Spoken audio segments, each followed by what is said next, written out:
Assalamualaikum warahmatullahi taala wabarakatuh. Alhamdulillah, bersyukur kepada Allah kerana dengan limpah dan kurnia-Nya kita masih dapat bersua pada hari ini walau dalam alam maya sahaja. Anak-anak semua yang dirahmati Allah, kita mulakan kelas kita dengan bacaan Ummul Kitab Al-Fatihah. A'udzu billahi minasyaitonir rajim. Bismillahirrahmanirrahim. Alhamdulillahi rabbil alamin. Arrahmanir rahim. Maliki yaumiddin. Iyyaka na'budu wa iyyaka nasta'in. Ihdinas siratal mustaqim. Siratal ladzina an'amta 'alaihim ghairil maghdubi 'alaihim waladdallin. Amin. Okay, anak-anak yang dirahmati Allah sekalian, kita teruskan kelas kita hari ini, pelajaran kita hari ini, dengan gambar. Okey anak-anak, gambar ini bertajuk lemah lembut dan pemaaf. Okey. Apa yang kita tengok pada gambar-gambar ini sekarang adalah kebahagiaan. Bila menjadi seorang yang lemah lembut, bukannya pondan ya, lemah lembut, bertutur kata sopan, begitu.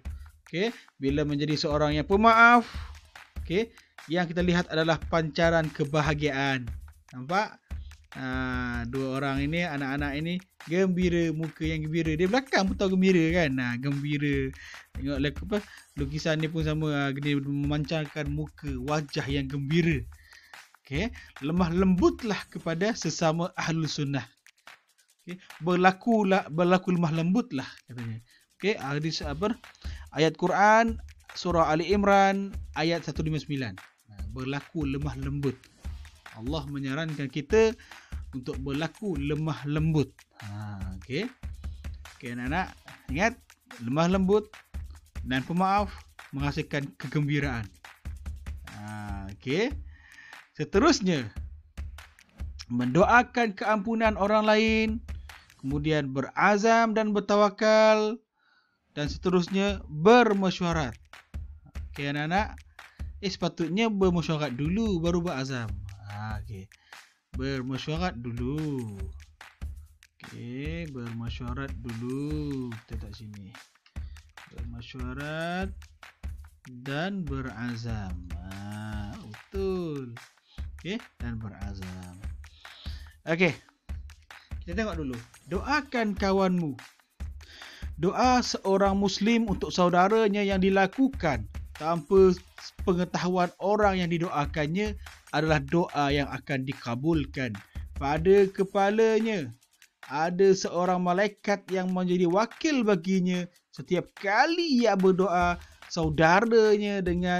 untuk saudaranya dengan sebuah kebaikan, maka malaikat pun berkata, amin, dan engkau pun mendapat apa yang ia dapatkan. Hadis riwayat Muslim. Doakan saudaramu. Seorang Muslim yang mendoakan kebaikan bagi saudaranya tanpa sepengetahuannya, malaikat akan berkata, dan bagimu kebaikan yang sama. Rasulullah SAW bersabda, jika Allah mencintai seorang hamba, maka Allah akan memberinya madu. Para sahabat bertanya, apa makna memberi madu? Beliau menjawab, Allah akan membukakan baginya amalan soleh sebelum matikannya. Kemudian Allah mematikan dirinya di atas amalan soleh tadi. Husnul khatimah.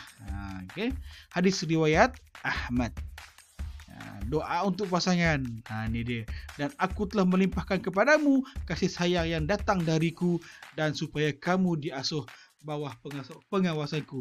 Anak-anak yang dirahmati Allah sekalian, maksudnya di sini anak-anak nak mendoakan kawan-kawan kita sangat digalakkan. Doalah untuk kawan-kawan kita, tapi tak perlu sampai kawan tahu yang kita doakan dia.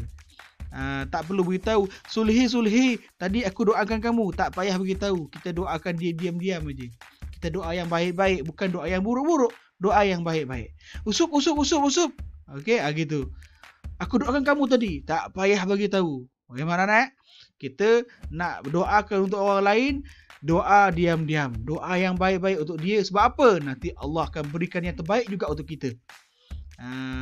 Faham anak-anak? Okey, itu yang pertama. Mendoakan keampunan orang lain, insya-Allah Allah akan ampunkan kita juga. Gitu maksud dia. Seterusnya anak-anak, bermesyuaratlah. Okey. Ini peristiwa hari inilah kan. PM kita Tan Sri Muhyiddin Yassin bersama dengan Majlis Keselamatan Negara bermesyuarat, kemudian diumumkan keputusannya untuk PKP ke contohnya kan. Okey. Segala keputusan yang ada dalam TV itu bukan keputusan seorang-seorang, itu adalah keputusan mesyuarat. Sebab apa? Keputusan mesyuarat adalah keputusan yang terbaik. Okey. Berbanding dengan keputusan seorang diri. Oleh itu anak-anak, untuk membuat satu keputusan, janganlah bertindak seorang diri. Biasakan diri untuk bertindak dalam kumpulan, iaitu bergabung tenaga, bergabung fikiran. Okey, supaya mendapatkan keputusan dan hasil yang terbaik. Okey, tengok ini adalah PBB, bermesyuarat. ASEAN bermesyuarat. Bermesyuarat. Sangat penting mesyuarat anak-anak, sangat penting. Okay. Dan akhir sekali, bila kita dah bermesyuarat, dapat keputusan, okay, kita terus bertawakal kepada Allah. Okay. Usaha adalah pendakian. Bermesyuarat ni adalah salah satu usaha. Okay. Berterusan. Okay. Usaha adalah pendakian berterusan. Puncaknya tawakal. Okay. Tidak ada logik. Faham? Puncaknya tawakal. Begitulah anak-anak. Nombor 2, berusaha. Semua orang harus bertawakal kepada Allah, tapi mereka juga harus berusaha mencari nafkah untuk memenuhi keperluan mereka. Imam Ahmad bin Hanbal. Okey. Gitu. Usaha dulu baru boleh tawakal. Jangan terus tawakal je. Okey. Bila masuk exam, macam mana? Aku tawakal je lah. Padahal tak belajar pun, tak tahu hal apa. Kena belajar dulu baru dapat A. InsyaAllah dapat A. Bila kita bertawakal, Allah akan bagi dapat A. Bila kita berusaha dulu lah, kena berusaha dulu. Okay? Kekal fokus. Okay? Perjalanan itu jauh dan kelihatan mustahil. Ayuh berazam, bertindak dan bertawakal. Begitulah. Anak-anak, baik anak-anak, apa yang kita belajar ini anak? Okay. Hari ini kita akan belajar berkaitan dengan kesantunan dakwah Rasulullah sallallahu alaihi wasallam, pelajaran 7 muka surat 39 dalam buku teks anak-anak semua. Okey anak-anak, kita masuk kepada dalil. Baca ayat dengan betul, lancar serta bertajwid. A'udzubillahi minasyaitonirrajim. Bismillahirrahmanirrahim. فبما رحمة من الله لنت لهم ولو كنت فظا غليظ القلب لانفضوا من حولك فاعف عنهم واستغفر لهم وشاورهم في الأمر فإذا عزمت فتوكل على الله Innallaha yuhibbul mutawakkilin. Sadaqallahul azim. Surah Ali Imran ayat 159. Okey, kita tengok perincian maksud. Okey, ikut potongan ayat Quran.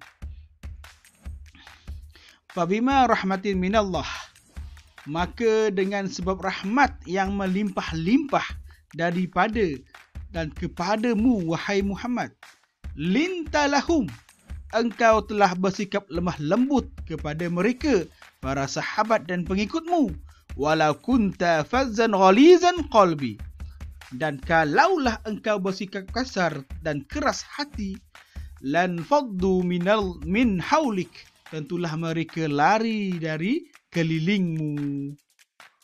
Fa'fu anhum wastaghfir lahum, oleh itu maafkanlah mereka mengenai kesalahan yang mereka lakukan terhadapmu dan pohonlah ampun bagi mereka. Wasyawirhum fil amri, serta bermesyuaratlah dengan mereka dalam urusan peperangan dan keduniaan itu. Fa iza azamta fatawakkal 'ala Allah, dan kemudian engkau telah berazam sesudah bermesyuarat untuk membuat sesuatu, maka bertawakkallah kepada Allah. Innallaha yuhibbu mutawakkilin. Sesungguhnya Allah mengasihi orang yang bertawakal kepadanya. Sadaqallahul azim. Okey, daripada ayat Quran ini anak-anak, okey, kita telah dapat mengeluarkan, okey, ada 5 contoh, ada 5 sifat Rasulullah yang kita perlu contohi. Okey? Kita sambung lepas ini anak-anak, kita sambung lepas ini insya-Allah.